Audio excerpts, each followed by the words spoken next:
Kamusta? Muling nagbabalik, Jason Ocampo for another toy review and unboxing. So, kakabitaw lang namin ng Los Angeles. So, papunta kaming Oakland. And yun, umorder na naman ako ng action figure dun sa in-orderan namin na nag-order through Amazon. Then, nakalabas din ako. So, sa Target, bumili din ako ng action figure dun. So, medyo naging magastos. Hindi lang itong pagpunta namin ng LA, kundi itong buong kontrata. Medyo naging magastos ako. Marami akong binili na action figures so far. So, yun. Medyo kailangan ko na maglaylo after nito. Pero, yun nga. Nandito tayo ngayon para mag-unbox, mag-toy review ng mga nabili kong action figure nitong LA. So, simulan natin So, ito, nabili ko to kay Ivan, yung nagde-deliver sa amin. So, through Amazon. So, naka-score tayo ng Ilja Dragunov Elite Series 114. So, ito yung second action figure ni Ilja Dragunov under WWE Mattel Elite. And ito yung updated heads kanya, updated looks. Kumpara mo nung una niyang action figure kung saan parang yung looks niya is from his first tenure sa NXT UK. So, yun, yung cons ng pag-order sa Amazon. So, expect mo na maraming damage yung box. So, hindi siya maganda. Dahil di tayo MSB collector, okay lang. So, yan. Buksan na natin si Ilja Dragunov. So, yun. Kasabay nito yung mga binili ko through Amazon, yung Brock Lesnar na Ruthless Aggression tsaka Greatest Hits Miz. So, yun, hindi ko in-expecting kasi na bibili pala ako. Ayun, makakalabas ako ng LA, then makakahanap ako ng action figure kasi medyo hassle lumabas. Lalo na pag wala kang kasama at di mo alam yung pasikot-sikot sa LA. So, ayun, sinira ko na yung box. Kasi, hindi naman na tayo. Wala, damage na rin yung box, so sinira ko na. Ayun, medyo, ang dami ng tear dun sa karton niya. So, sa labas pala ng pakin. So, ito na siya. Actually, may napansin kagad ako nung nakakuha ko tong figure. Mayroon siyang factory defect. So, twice na ako umorder sa Amazon, no? Nung nakaraan yung sa nireview ko, yung Shinsuke Nakamura. So, hindi naman siya halata pag sa malayo, pero nung pag close up, meron din siyang factory defect. Yun nga yung same sila nitong Ilja Dragunov na napansin ko na yung print ng mata nung action figure, yung isang mata lang naman, hindi siya sumakto dun sa mold ng mata niya. So, yun lang. Sayang. Pero, okay naman para sa akin. So, hindi naman siya pansinin. Huwag mo lang tinitigan na matagal. So, yun, may nakakalampa siya. So, yun, may dalawang alternate hands. 1, 2, 3 yata to. I don't know. Ay, yung pang-posing niya na Long Live the Tsar. So, ayan. Ito na siya. Ilja Dragunov. May soft goods. Tsaka yung update. Yung huling version ng NXT. Ito yung pang 2.0 na NXT title. Yung may rainbow colors. So, yun. Yan natin. Solid. Actually, lahat ng mga binili kong action figure ngayong itong set na to, lahat sila may belt. Kasi naisip ko rin na masulit kung bibili ka ng action figure na may belt. Kasi yung mga gantong belt, nabibenta mo siya online ng solo lang, kahit ito lang, na aabot ng 300, 400 each. Depende sa rarity ng title. Yung kunyari, Ruthless Aggression na title, WWE title yan, naglalaro yan around 7 to 800 pesos each. Belt lang yun, belt.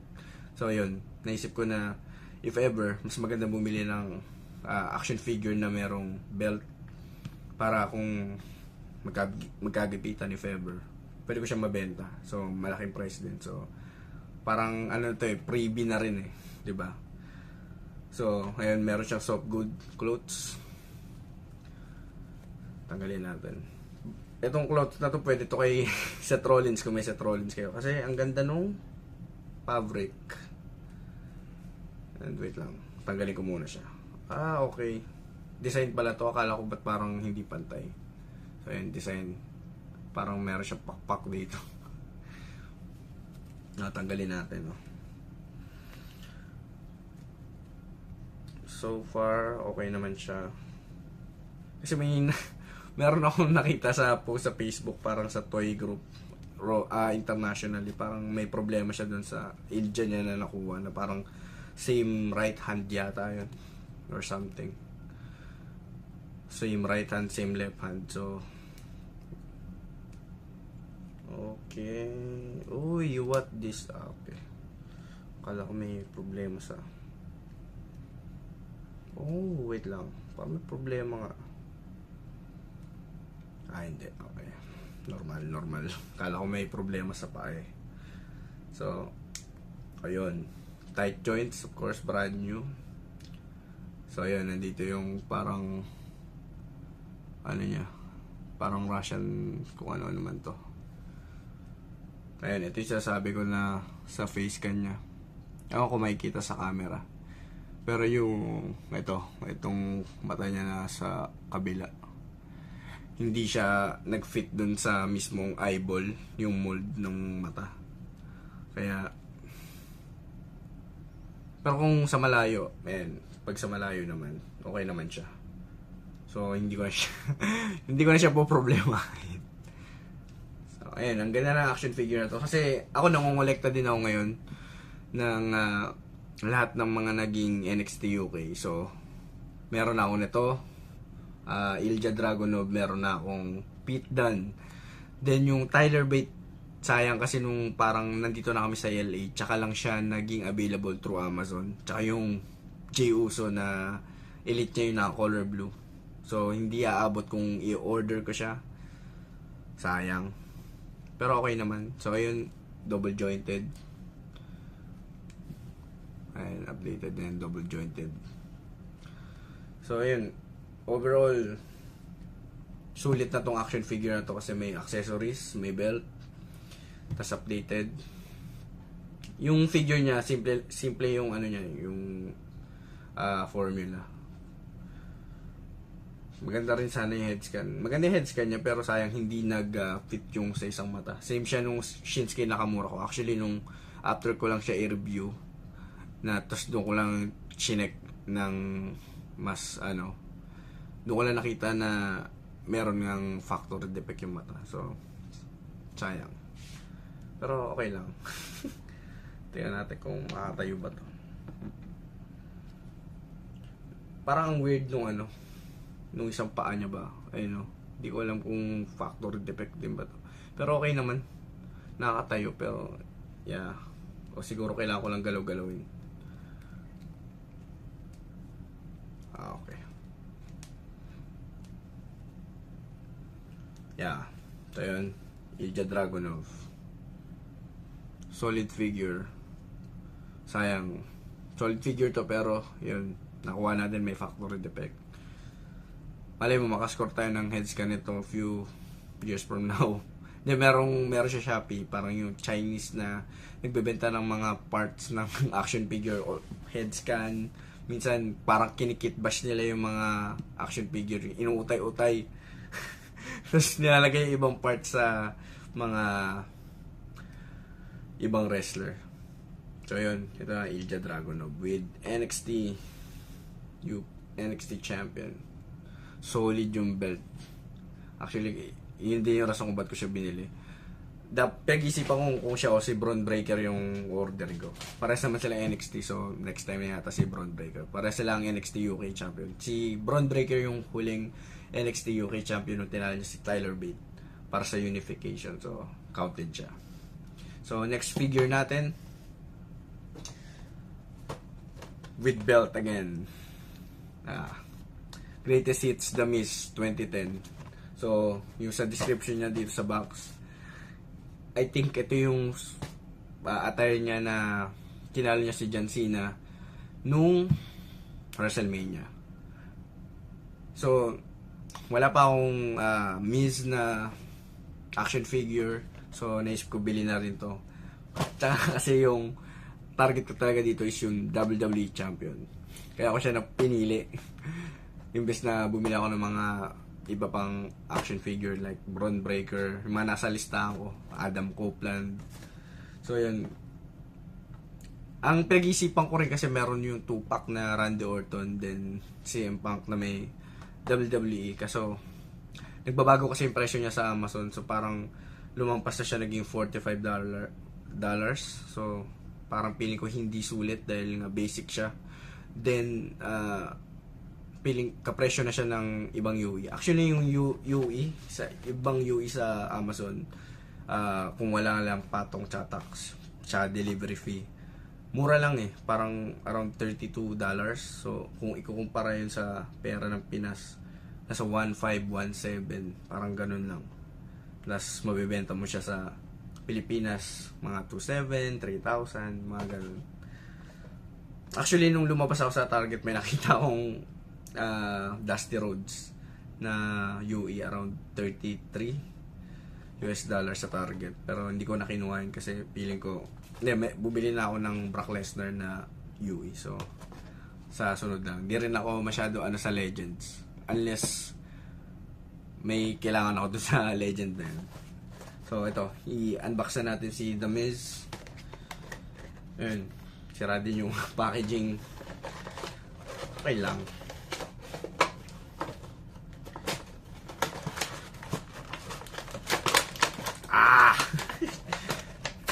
Reset. Another one bite the dust. So, kunin natin muna itong double. Oh, nakaklamp. Okay. Nakaklamp yung belt. So, yan. Ito yung brown attire niya, black and brown. So, meron siyang dalawang alternate hands.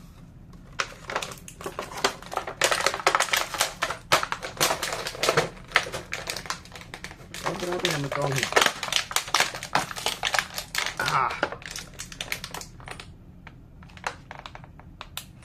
So, pahirapan muna guys. Pahirapan siya tanggalin.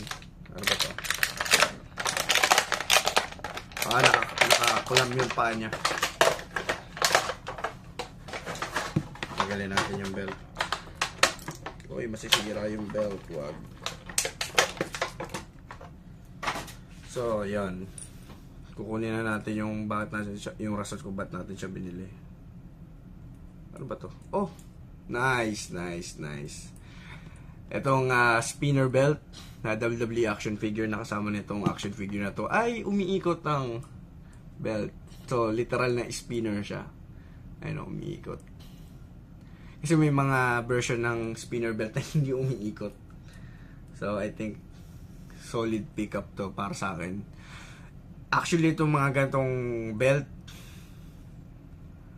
syempre, lalo yung mga nagko-collecta na CM Punk, John Cena. Ano to? Important piece. At medyo mahal din ang presyohan nito. Parang din, Ruthless Aggression na World Heavyweight Champion. Parang, naglalaro din to sa around 700-800 each. So, yun. Solid. Tapos nakuha ko lang to around $22. So, nasa 1,000 lang to. So, yun nga. So, yun yung talaga magandang gawin, no? Pag bibili ka ng brand yung action figure, as much as possible, bumili na kayo ng may accessory na belt. Anto, investment to kung sakaling gusto mong magbenta.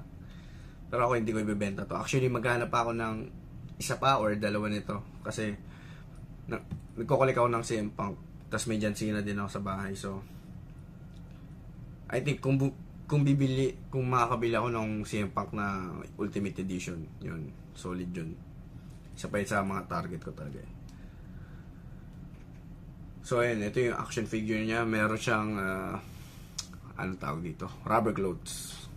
So, for, yung entrance coat. Solid. Ano to parang rehash version. Kumbaga, mas pinaganda lang yung articulation ng The pero alam ko yung The na to, kailan ba sila na-release? Parang 2010 yata or 2011 yung ganito action figure na to. So yun yung ano niya, brown attire. So, yung dati niyang attire na parang nakangiti. I'm awesome. Ngayon, ang problema ko parang ang hirap tanggalin itong jacket na to. Hindi ko alam kung paano. Siyang alaw. Ito mahirap sa mga rubber jacket talaga. So, ayun. Ang hirap. Isang alaw. Kaya ang dami may ayaw sa mga rubber jacket. So, parang ang nangyayari kasi ang hirap tanggalin. So, yung iba, ang ginagawa, nagsisettle sila sa... Ay, hindi, nag-ano sila. Ang pinaka ginagawa nilang alternative is soft goods. Kasi, tigas. Ang hirap tanggalin. So, ang hirap din ibalik yung mga ganito. Pero, solid naman yung, ano niya, yung mga itsura ng rubber clothes. Pero yun nga, sobrang hassle niya gamitin bilang accessory. So, yun. Ito yung una kong, ito yung una kong miss na Elite. Diba? Simula tayo sa pinakauna. Wala pa ako nung, yung white. Ano ba yun? White, tsaka yung isa na version niya na, basta yung bago. Wala pa ako nun. Maganda rin yung face cannon, tsaka yung articulation, tsaka yung accessory. Pero yun, rubber jacket din yun eh. So yan, basic action figure. Ang ganda ng head scan. Yun. The Miz. Ito yung pinakakupal niya na version eh. Parang ito yung nagpasikat talaga sa kanya. Tayo nag-cash in kay Randy Orton. Tapos natalo niya si John Cena sa WrestleMania. Solid.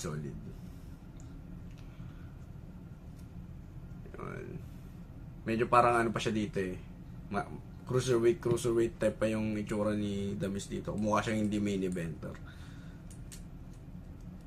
Pero solid heel work kung titignan mo. Sa mga best heel to si The Miz. Tapos ito yung belt. Solid. Ayun. Meron ako nung basic action figure niya. And naregalo sa ng girlfriend ko before na blue attire. So, yun, maganda yun. Pwede kong ipalit yung headscan niya dito. Pero actually, okay na tong headscan na to. Kasi parang, sobrang solid yung itsura. Yung, dito sa greatest hits, no, na line, ayun, kasama niya yung King Sheamus. Ito yung mga rehash version, mas pinaganda yung articulation, tsaka yung ginawang, tawag dito, yung headscan nila mas pinaganda yung itsura, pina-realistic. May John Cena, meron. Ito yung Undashing Cody Rhodes. Meron yan. Pero,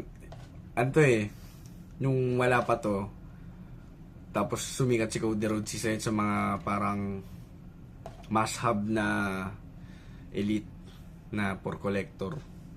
Tapos nung inano siya, yung parang nirehash yung version niya, nilagay sa greatest hits, meron siyang kasama yata jacket. Ewan ko nung yung dati may kasama jacket. Tapos yung mask niya na Undashing, yung na tuhod ni Rey Mysterio na nag-619 siya. Solid. So, yun. Next natin, ito yung napadaan ako sa Target. Actually, wala talaga akong bala kasi nga nakabili na ako ng 3 action figure kasi dumaan ako sa Target. And then look what I found. Boom! Damn! Ravishing Rick Rude. Tapos yung belt. Ito ata yung WCW version na big gold belt. Tapos nakita ko na siya nung nirelease siya sa ringside. Na parang ang kapal nung plate niya. Nung belt mismo. So nakita ko siya. Actually lahat to nakita ko nandun. May JBL, may Bret Hart, tapos si Lex Luger. Psycho Sid pala, Lex Luger. Itong dalawang to may Winged Eagle belt. Kaso hindi ko na pinick up kasi masyadong masakit sa bulsa kung bibili pa ako. Nakita ko rin dun sa Target yung bagong release na Young Bucks and Adam Cole tsaka Kenny Omega. Sayang. Walang Adam Copeland, siguro sobrang mabenta yung Adam Copeland dahil feeling ko isa yun sa mga magiging rare na action figure. So yun, pinikap ko to. Legends Series 25 Recruit. Solid to. Grabe. Pero dahil hindi sila magkakasya sa aking bagahe kapag ako ay pauwi na, kailangan tanggalin yung box. Actually, ngayon lang ako bumili ng Legend na series. So, good pick up talaga to. Tapos yun pala, nung nandun ako sa Target, may nakita ko yung may stock sila ng Evolution lineup, yung 3-pack. Ang ganda nung Batista, tinitigan ko talaga. Ang ganda nung head scan. Kaso nung nakita ko yung price, factory, like $65.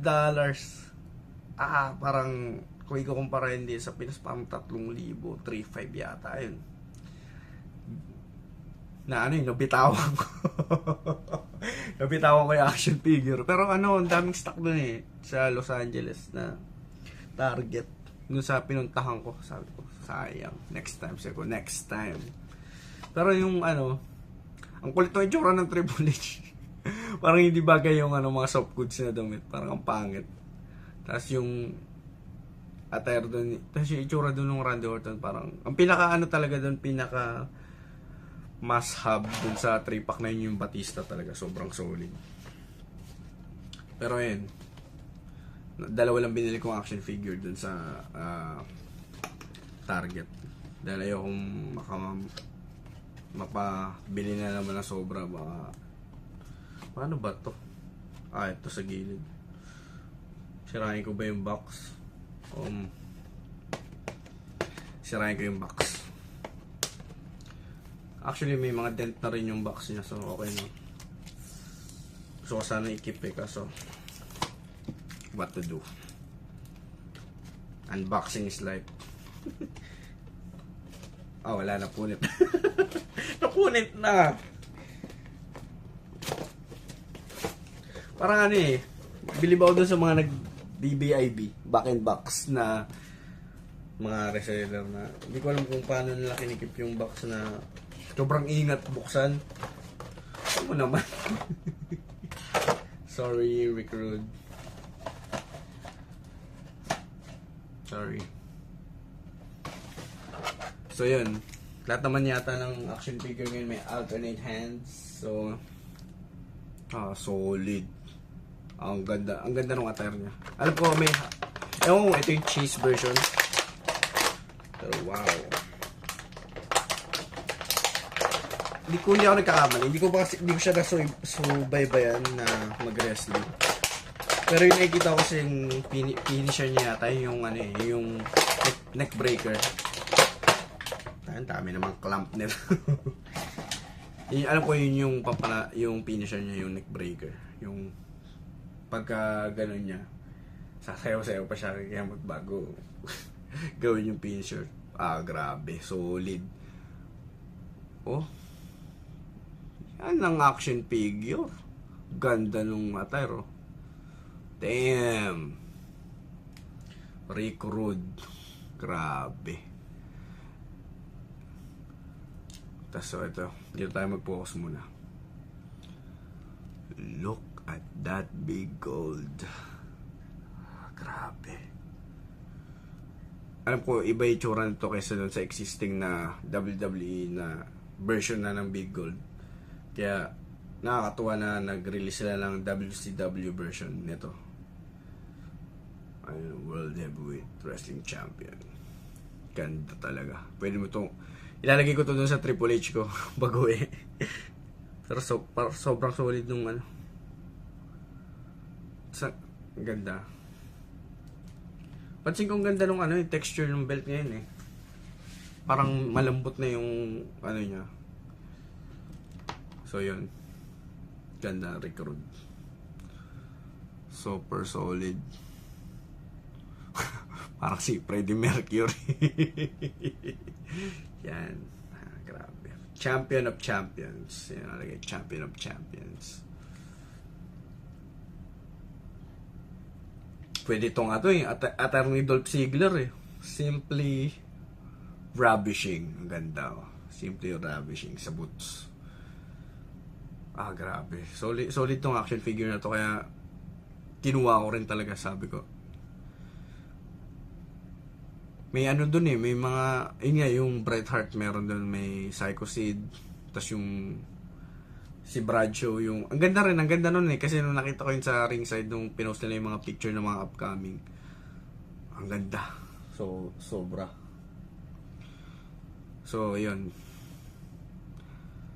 Nakapag-unbox na tayo tatlo. Ewan ko kung i-unbox ko to, pero ipapakita ko na lang muna siguro. So, ito yung tatlo na unbox ko. Tapos ito pa yung nabili ko dun sa Target. Ito yung pangalawa sa nabili ko sa Target. So, may nakalagay dito, only at Target. Then, pay-per-view limited edition. Di ko alam kung i-unbox ko siya o di ko alam. Pero yun, may belt din. Wardlow. Pinili ko siya over Kenny Omega, Young Bucks. May nakita pa nga ako dun si Austin Gunn yata ng syempre Bullet Club na yun eh. So, kailangan ko din yun. Pero, ito, siya na lang pinika po kasi siya lang yung may belt. Tsaka maangas. Ito yung Temu version ni Batista. Ewan ko kung nasa na tong na to. Parang alam ko nasa Undisputed Kingdom siya tapos na-injured. Tapos bumalik, tapos nawala na naman. Hindi ko alam, parang on and off yung push nitong tao to. Pero solid figure, nonetheless. So, limited edition eh. Ewan ko kung, pero wala naman nakalagay na 1 of ganito, 1 of 500, 1 of 5,000. Pero siguro, i-unbox ko to sa ibang video. So, pinakita ko lang kung ano may man nakuha ko. Ito.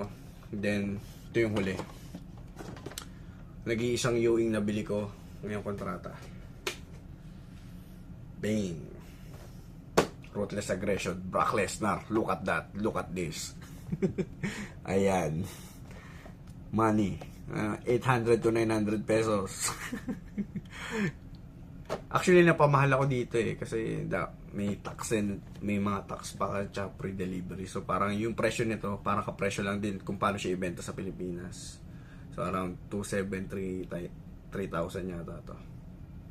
Pero binili ko na kasi baka magkaubusan. Feeling ko hindi ako makakakuha ng ganito sa Pilipinas. At kung meron man, ganun din naman yung price. So, dahil nakita ko to. Actually, nag-sale to, tapos hindi lang umabot. Nag-$32 to eh. Tapos, siguro high on demand. Para sila nung Rabandam pala yun. Kasabayan sa Amazon. Tapos, hindi umabot yung nung in-order siya, hindi siya umabot dun sa sale. So, naging around 45 siya. 45 yata siya, 42. Tapos may tawag dito. Yung fee, tsaka tax. So, yun. Ito, sigurado ko hindi ko to i-unbox. Papainitin ko muna to. I-display ko sa bahay bago ko siya buksan, siguro. So, sa ibang video niya na to makikita ang i-unbox. Siguro pag nasa Pinas na ako kasi 2 buwan na lang, pauwi na ako at hopefully ma-upload ko na lahat ng video na to sa YouTube channel ko. At dun pala ako mag-uumpisa talaga. So, yun. Thank you for watching. See you on next unboxing videos. Ciao.